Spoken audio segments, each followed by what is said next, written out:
My name is Eliza Morgan, and I've always been afraid of the dark, not because of monsters under the bed or shadows on the wall, but because of the whispers that came when the lights went out, soft and insistent, like secrets being passed between invisible lips, whispers that no one else could hear. My parents thought I was making it up, a child's overactive imagination seeking attention. The therapist said it was anxiety manifesting as auditory hallucinations, but I knew better. The whispers were real, and they were trying to tell me something. I was 7 the first time I heard them, lying in my princess-themed bedroom, the nightlight casting a soft pink glow across my walls. My parents had just moved us into the old Victorian house on Maple Street, a beautiful home with creaking floors and tall windows. "Eliza," the whisper came, so faint I thought it was the wind. "Eliza, listen." I pulled the covers over my head, squeezing my eyes shut, willing the voice to go away. But it persisted, night after night, until I couldn't ignore it anymore. By the time I was 16, I had learned to live with them. The whispers became a part of me, like the freckles across my nose or the scar on my knee from falling off my bike. I never told anyone about them anymore. What was the point? But then I met him, Lucas Hayes. He moved into the house next door with his father, a quiet man with sad eyes and a kind smile. Lucas was 17, tall and lanky, with a mop of dark curls and eyes the color of rain. I first saw him from my bedroom window, helping his father unload boxes from their truck. He looked up suddenly, as if he could feel my gaze, and our eyes met across the distance. Something shifted inside me, a recognition I couldn't explain, and that night, the whispers were louder than ever. "He knows," they said. "He can hear us too." I dismissed it as nonsense, a product of my own wishful thinking. How wonderful it would be to find someone who understood, who didn't think I was crazy. But the next day at school, as I sat alone in the cafeteria, picking at my sandwich, a shadow fell across my table. "Mind if I join you?" It was Lucas, his voice deep and slightly hesitant. I nodded, too surprised to speak. He slid into the seat across from me, setting down his tray with a soft clatter. "I'm Lucas," he said, offering a half smile that made my heart flutter. "We're neighbors, I think." "Eliza," I replied, finding my voice at last. "Welcome to Oak Ridge High." We fell into an easy conversation, discussing classes and teachers and the quirks of our small town. But beneath the normal exchange, I felt a current of something else, a tension that I couldn't name. As we were leaving the cafeteria, Lucas leaned close, his breath warm against my ear. "Do you hear them too?" he whispered. "The voices in the dark?" I froze, my heart pounding in my chest. How could he know? Was this some kind of cruel joke? He must have seen the panic in my eyes, because he quickly added, "I'm not messing with you, I promise. I've heard them my whole life. That's why we moved here. They told me to find you." The bell rang, saving me from having to respond. I mumbled something about being late for class and hurried away, my mind racing with questions and fears. But that night, as I lay in bed, the whispers confirmed what Lucas had said. "Trust him," they urged. "He's like you. He's here to help." For the first time in my life, I found myself wanting to believe the whispers, to trust that I wasn't alone in this strange, frightening experience. The next day, I sought Lucas out, finding him in the library during study hall. He looked up as I approached, his eyes lighting up with recognition. "Can we talk?" I asked, my voice barely above a whisper. He nodded, gathering his books. We found a quiet corner of the school courtyard, sitting on a bench beneath an old oak tree. The autumn air was crisp, carrying the scent of fallen leaves and distant bonfires. "How long have you heard them?" I asked, diving straight to the heart of the matter. Lucas leaned back, his eyes scanning the empty courtyard before returning to mine. "Since I was 8, he said, "after my mom died. At first, I thought it was her, trying to communicate from wherever she went. But then they started telling me things I couldn't possibly know." I nodded, understanding exactly what he meant. "They told me about a fire before it happened," I confessed. 3 years ago, at the old mill outside of town. They kept saying flames are coming for weeks, and then it burned down. No one was hurt, but still, "They're trying to help," Lucas said, his voice firm with conviction. "I think they're stuck somehow, between worlds, and they can see things we can't." I had never considered this perspective before. The whispers had always been a source of fear, a burden I carried alone. But what if they were actually trying to help? "Why did they lead you here?" I asked, the question that had been nagging at me since our conversation in the cafeteria. Lucas's expression grew serious. "They said there's something we need to do together, something important. They've been showing me visions of this town, of a place in the woods, and of you." A chill ran down my spine, despite the warmth of the afternoon sun. "What kind of visions?" "There's an old well in the forest behind our houses," he said. "Overgrown, forgotten. But something happened there, something bad, and the whispers say we need to make it right." I knew the well he was talking about. It was part of local legend, a place parents warned their children to stay away from. There were stories of a girl who had fallen in decades ago, though no one seemed to know if it was true or just a tale to keep kids safe. "What are we supposed to do?" I asked, both frightened and intrigued by the idea. Lucas shook his head. "I don't know yet, but they're getting more insistent, more urgent, like time is running out." The bell rang, signaling the end of study hall. We gathered our things, the weight of our shared secret creating an invisible bond between us. "Meet me tonight," Lucas said as we parted, "at the edge of the woods. Midnight. We'll figure this out together." I should have been scared, should have said no to meeting a boy I barely knew in the woods at midnight. But for the first time in my life, I wasn't alone with the whispers, and that feeling of connection was worth any risk. That night, I waited until my parents were asleep before slipping out my bedroom window. The full moon cast silver light across the backyard, illuminating my path to the edge of the woods. Lucas was already there, a flashlight in one hand and a backpack slung over his shoulder. He smiled when he saw me, relief evident in his expression. "I wasn't sure you'd come," he admitted. I hugged my jacket closer, the October night chilly against my skin. "I wasn't sure either," I said honestly. "But the whispers, they've never been this loud before.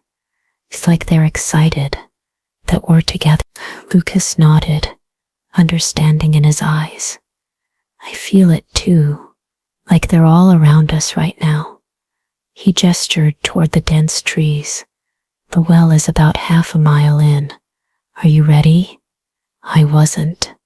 Not really, but I nodded anyway, and together we stepped into the forest. The woods were alive with nighttime sounds, crickets chirping, leaves rustling in the gentle breeze, the occasional hoot of an owl. But beneath these familiar noises, the whispers grew stronger, more distinct. "Almost there," they seemed to say. "Hurry, she's waited so long." Lucas and I didn't speak as we walked, both of us listening to the guidance only we could hear. The beam of the flashlight swept across the forest floor, illuminating our path through the underbrush. Finally, we reached a small clearing. At its center stood the well, just as Lucas had described. Stone walls covered in moss, half collapsed and forgotten by time. The whispers reached a crescendo as we approached, a chorus of urgent voices that made my head spin. Lucas reached for my hand, his palm warm against mine. The touch grounded me, cutting through the noise. "What now?" I asked, my voice sounding small in the vastness of the night. Before Lucas could respond, the whispers coalesced into a single voice, clearer than I had ever heard before. "My name is Lillian," it said. "I died here in 1956.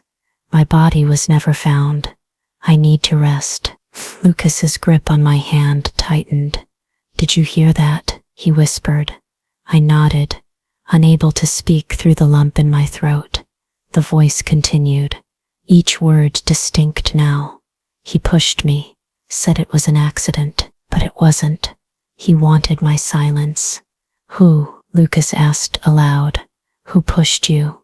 "Mayor Hayes," the voice replied. "Before he was mayor, when he was just Charles Hayes, the boy who got me pregnant." Lucas stumbled backward, his face draining of color. "Hayes?" he repeated. That's my grandfather's name." The pieces fell into place with sickening clarity. Mayor Charles Hayes, the beloved town leader who had died just last year. Lucas's grandfather. "She's lying," Lucas said, his voice shaking. "My grandfather was a good man. Everyone in town loved him." But even as he protested, I could see the doubt in his eyes, the fear that the whispers were telling the truth. "I need to rest," Lillian's voice insisted. "Find my locket. At the bottom. Proof." The voice faded, leaving us in stunned silence. Lucas let go of my hand, pacing the clearing with agitated steps. "This is crazy," he muttered. "My grandfather was a hero in this town. He built the hospital wing. He funded the library. He wouldn't have." I approached the well, peering into its dark depths. The flashlight beam barely penetrated the darkness, revealing nothing but stone walls disappearing into blackness. "What if she's telling the truth?" I asked quietly. "What if your grandfather did push her? What if her body is still down there?" Lucas joined me at the edge of the well, his expression torn between anger and fear. "Then why now? Why wait all these years to tell someone?" "Maybe she's been trying," I suggested. "Maybe the whispers have been looking for someone who could hear them, someone connected to both of us." Lucas ran a hand through his hair, his frustration evident. "So what do we do? Call the police? Tell them we heard a ghost accusing my dead grandfather of murder? They'll think we're insane." He was right. Of course, no one would believe us. We needed proof. "The locket," I said. "She said there's a locket at the bottom of the well. If we could find it." Lucas looked at me incredulously. "You want to go down there? That's at least 30 feet deep, and probably filled with who knows what after all these years." I shook my head.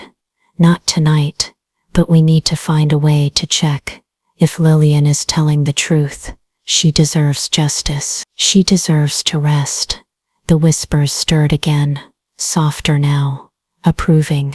Lucas sighed, the weight of the situation settling on his shoulders.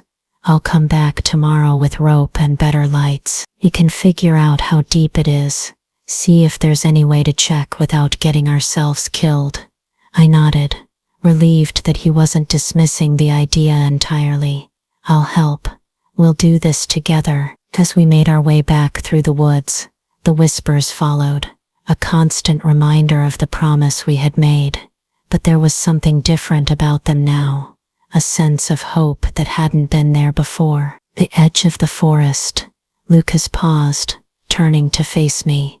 "Thank you," he said softly, "for believing me about the whispers, for coming tonight. I've never had anyone I could talk to about this before." In the moonlight, his eyes were the color of midnight, deep and mysterious. I felt a pull toward him that had nothing to do with the whispers, and everything to do with the connection forming between us. Me neither. I admit us not to feel crazy for once. He smiled, a genuine smile that transformed his face. We're not crazy, Eliza. We're just different, special, maybe. As I slipped back through my bedroom window that night, the whispers followed me into my dreams. But for the first time, they didn't frighten me, because now I understood their purpose, and I wasn't facing them alone anymore. The next day at school, Lucas and I met during lunch to plan our return to the well. He had gathered supplies, rope, a stronger flashlight, even a small camera attached to a long pole that he had borrowed from his father's garage. We can lower it into the well, he explained. See what's down there before we decide what to do next. I was impressed by his thoroughness, his willingness to investigate despite his personal connection to the accused. It couldn't be easy to face the possibility that your grandfather was a murderer. As we discussed our plans, I noticed a girl watching us from across the cafeteria.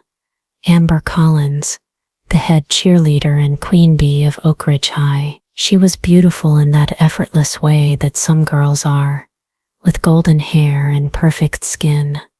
But there was something calculating in her gaze as she observed us.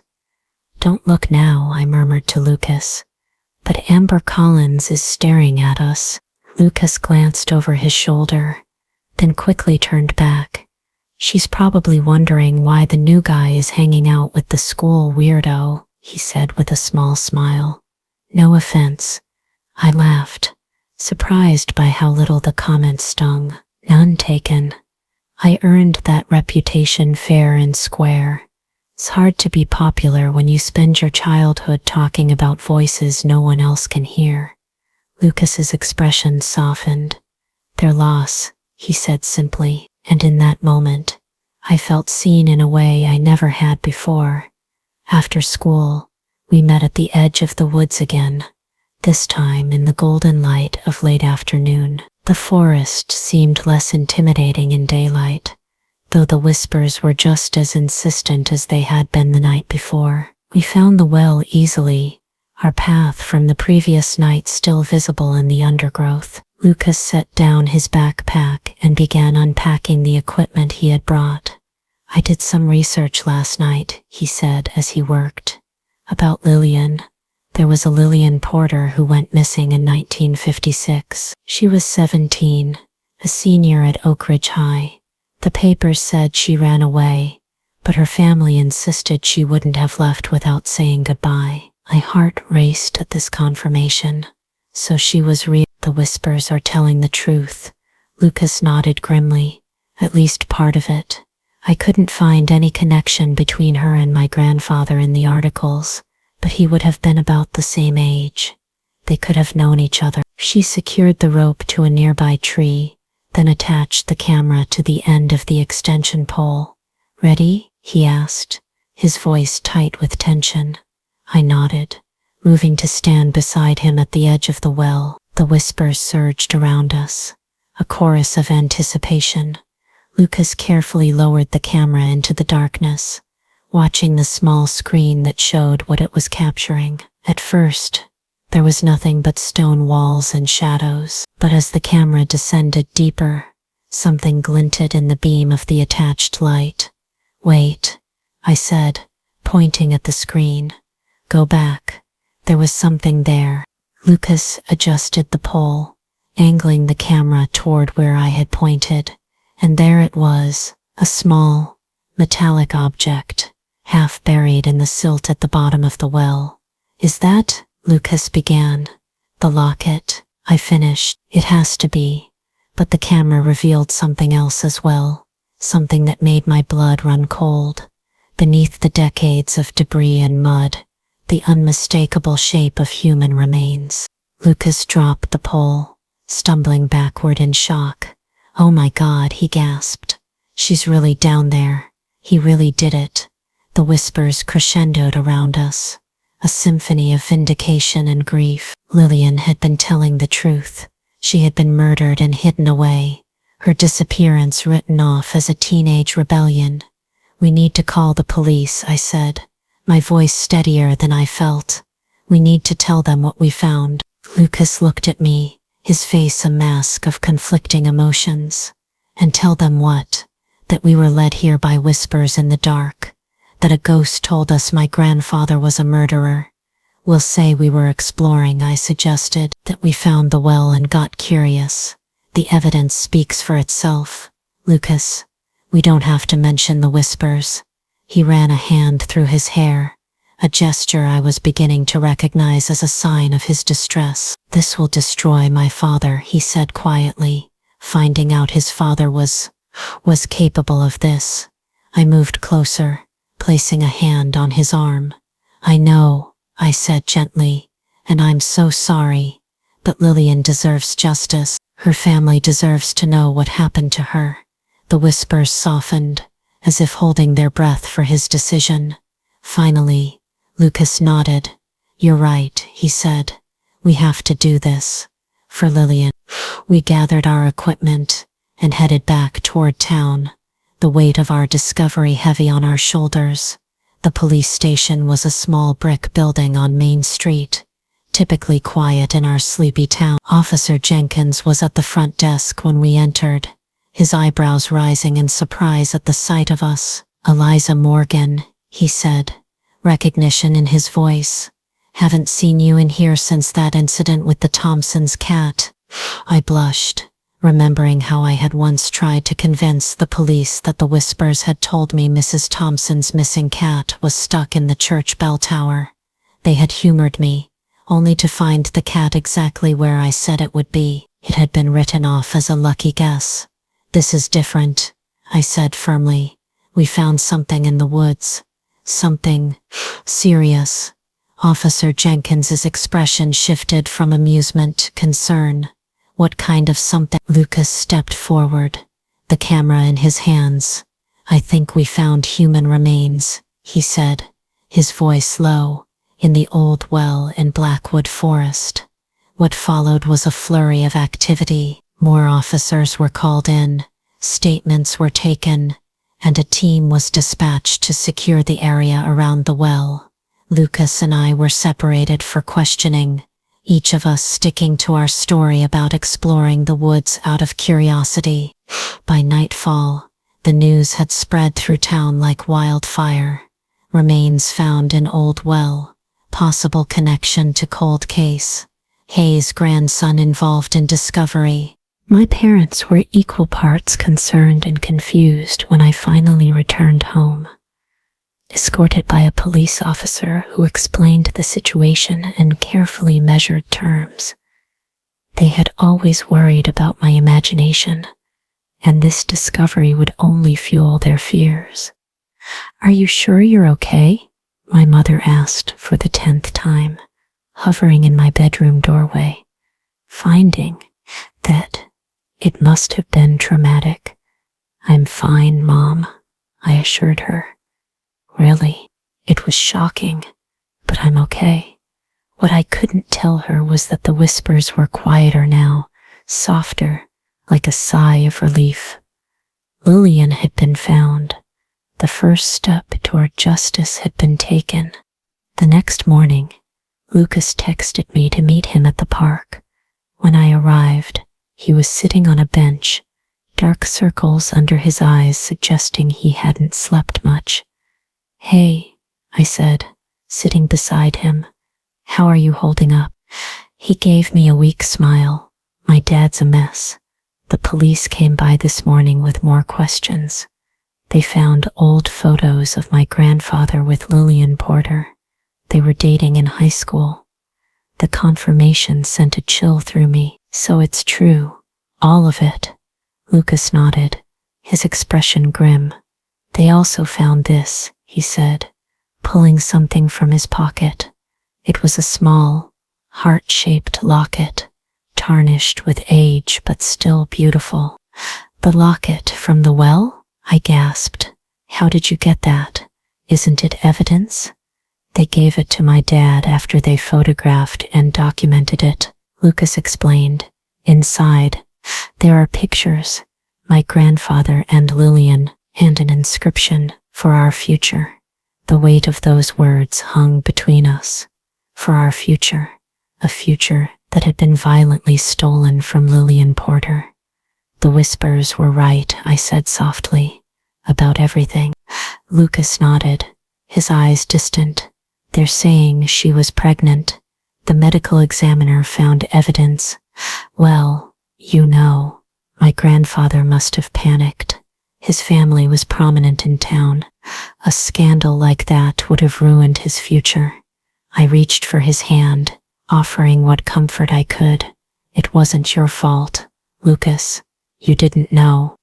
But I come from his blood, he said, his voice barely above a whisper. What if I'm capable of the same things? You're not, I said firmly. You helped bring Lillian justice. You could have ignored the whispers, denied what we found, but you didn't. That shows who you really are. The whispers stirred around us, gentle now, like a soft breeze. Thank you, they seemed to say. At last, Lucas squeezed my hand, a small smile breaking through his troubled expression. I couldn't have done it without you. You know, I would have been lost in this town without someone who understood. The days that followed were a whirlwind of police investigations, media attention, and town gossip. The remains were officially identified as Lillian Porter's, and the evidence pointed clearly to Charles Hayes as her killer. The town was divided, some refusing to believe that their beloved former mayor could have committed such a crime, others quick to condemn him now that the truth was emerging.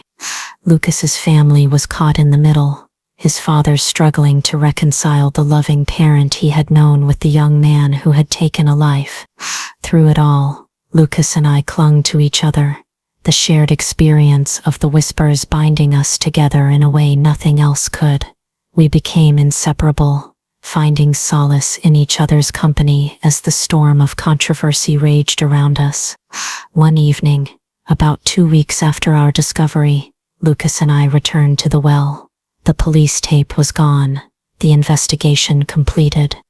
Lillian's remains had been removed and would soon be laid to rest in a proper burial, attended by her surviving family members, a younger sister and several nieces and nephews who had grown up wondering what had happened to the aunt they never knew. The clearing was peaceful in the fading light, no sign of the tragedy that had occurred there decades ago. We sat on a fallen log near the well, listening to the forest sounds around us. Do you still hear them? I asked, curious about the whispers that had guided us here. Lucas closed his eyes, concentrating. They're different now, he said after a moment. Quieter, more peaceful, like they're saying goodbye. I listened too, finding the same sense of calm in the whispers that had once terrified me. I think Lillian is at peace now, I said. She can finally rest. Lucas nodded, his eyes opening to meet mine. What about the others? He asked. The other whispers we've heard all our lives? It was a question I had been pondering myself. If Lillian had been trying to communicate, to find justice, what about the countless other whispers that had followed me through the years? I think maybe they need help too, I said slowly. Maybe that's why we can hear them. Maybe we're meant to listen, to help them find peace. Lucas considered this, his expression thoughtful.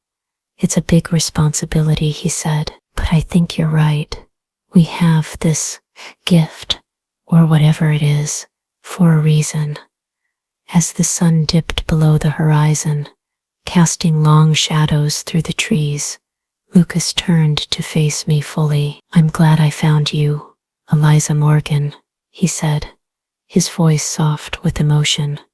Even if it took whispers in the dark to bring us together, my heart fluttered in my chest, a warmth spreading through me that had nothing to do with the whispers and everything to do with the boy sitting beside me. I'm glad to, I replied.